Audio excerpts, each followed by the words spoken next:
Hi, I'm Mark with Samaritan's Well. We are continuing our 4-part series on shame and overcoming shame.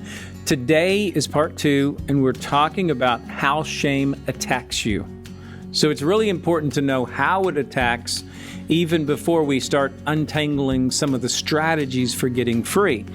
So Dr. Chuck Swindoll years ago wrote a series and preached a series on Nehemiah. And I think it was a perfect picture, the way he was attacked by his enemies, for understanding the way that shame attacks us.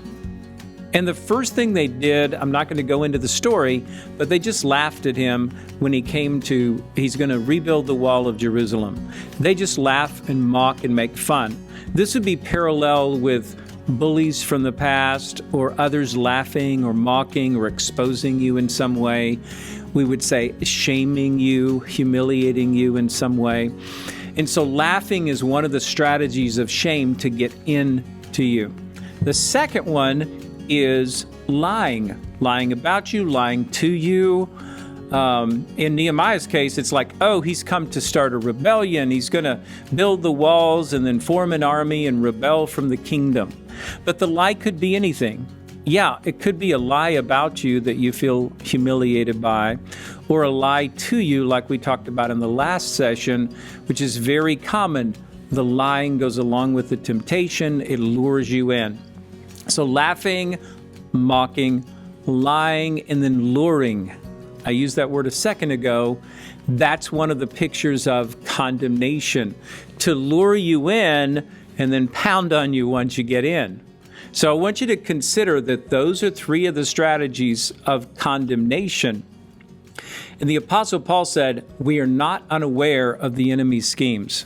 We have to be aware to be able to have any chance of having victory. So the luring, the pouncing, one of the things the enemy does is he brings reminders from your past. He will have a picture from your past. He'll remind you of, oh, remember what you did here? Oh, remember what you did there? Once you have owned it and you've gotten free from it, you can literally speak and say, you just have a picture. I have proof that I've been forgiven. We'll talk about that later as we talk about freedom from condemnation. But he'll bring a picture. He'll try to tell you you're never going to get free from this. Oh, you've been doing this too long. This is too bad a sin, or it's too common a sin, or you've been doing it too long. If you're not free now, you'll never be free. There's something wrong with you. You're bad. These are some of the strategies of shame. Now, when you think about lies, one of the lies that's very common is you're bad by association. And I mentioned this example in the last podcast, but one of the most shameful things is to have a mom or dad that gets drunk every day. Most kids, when they're growing up, would just try to hide that as much as they can because it's so shameful. So that's not shame because of anything that you have done. It's shame by association. That's one of the ways that condemnation gets in, is shame by association. Or how about this? I'm bad because I haven't just sinned, I've repeated it. I've repeated it over and over. So it's not just that I've done bad, I am bad because of repeated sin. Here's something that can really bring condemnation or keep you from getting free. God's like my dad, he's unforgiving, or he's harsh. And so I'm stuck with my condemnation. I couldn't come to my dad with condemnation. Oh, I can't come to God with my condemnation. So you end up getting stuck in it. And so remember, guilt is, oh, I've done something bad. I've done something wrong, and I acknowledge it, and I grieve over it. Condemnation and shame says, I am bad. That's who I am. That's my core. That's what I need freedom from, as much or more than even the real guilt that says I've done something bad. So in John 8:44, Jesus is speaking. He says, you are the offspring of your father, the devil. He's speaking to the Pharisees. And and you serve your father very well, passionately carrying out his desires. He's been a murderer right from the start. He never stood with the one who is the true prince, for he's full of nothing but lies. At the center of all this, he's full of nothing but lies. Lying is his native tongue. He is a master of deception and the father of lies. Condemnation at its heart is intimately connected with the father of lies, connected with deception. Now let's go to another connection. It's Revelation 12:10. We go to Revelation 12:10.